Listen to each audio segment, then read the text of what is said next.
اندکی بعد آستیاگ و سپاهش سر رسیدند و پای تپه آرایش رزم می گرفتند. آستیاگ به واسطه اعتمادی که به شمار نیروهایش داشت بی توجه به موقعیت برتر پارس‌ها فرمان حمله را صادر کرد. مادها که باید از سراشیبی بالا می رفتند سرعتشان بسیار کاسته شده بود و همین امر ایشان را طعمه مناسبی برای کمانداران می کرد.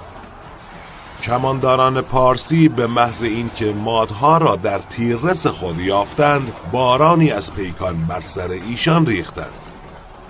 تلفات مادها سنگین بود، اما آنها دلاورانه پیشروی می کردند و خیلی زود به خطوط اول پیاده نظام پارس رسیدند.